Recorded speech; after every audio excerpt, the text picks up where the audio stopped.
Sikari aro Bolgrimni Me, chik. The Hunter and the Forest Woman.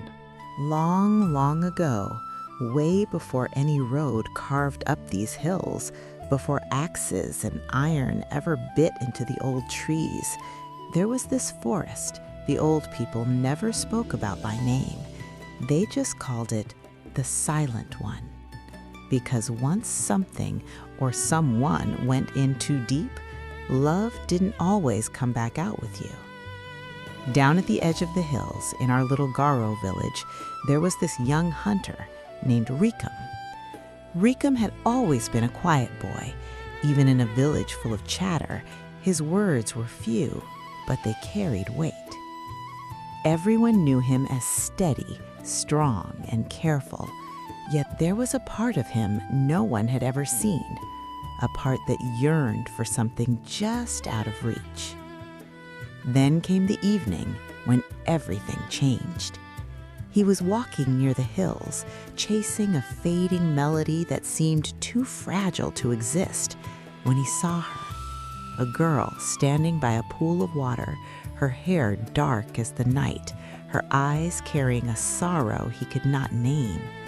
She smiled at him, and for a moment the world felt small, quiet, and fragile.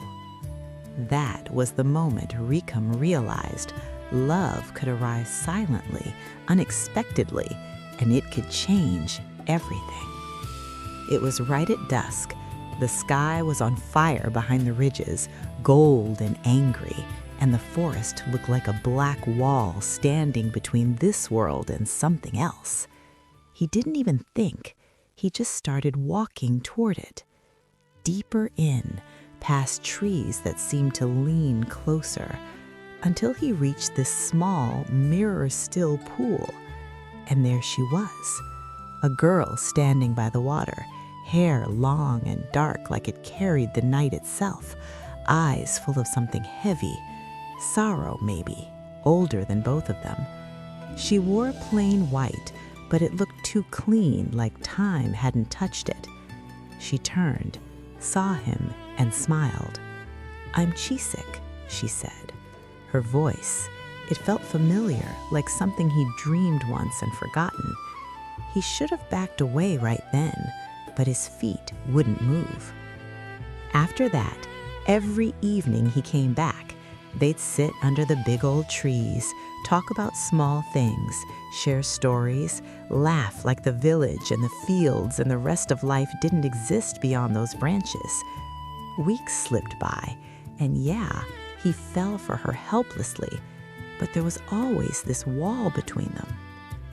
She never once stepped out toward the village, never let him follow her deeper in. Whenever he asked why, she'd just look away and say quietly, "Some paths, once he walked them, there's no walking back."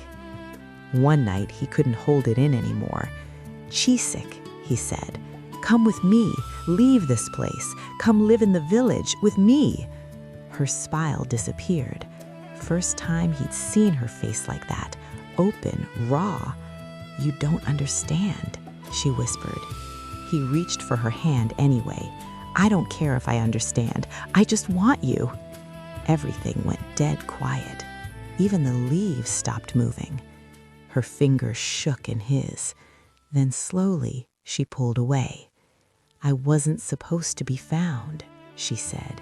Her eyes were bright, not exactly tears, but something close. Regret. Old regret.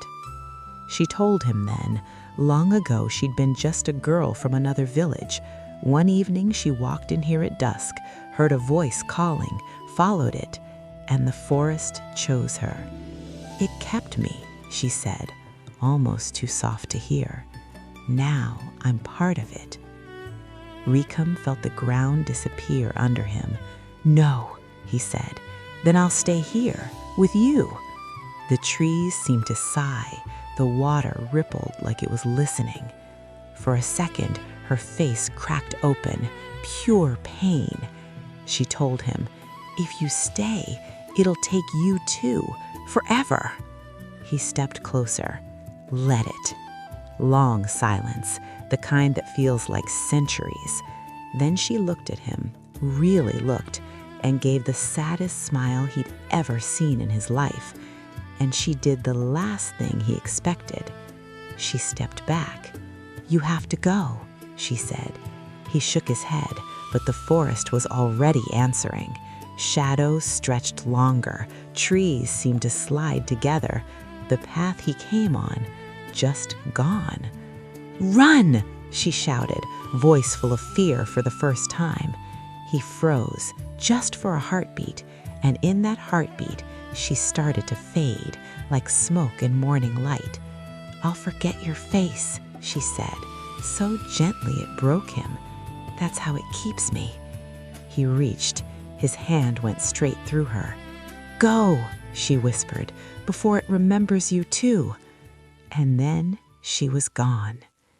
Rikum ran, stumbling over roots, crashing through branches, heart slamming, feeling eyes everywhere, until suddenly he burst out, village lights flickering ahead, the normal world again.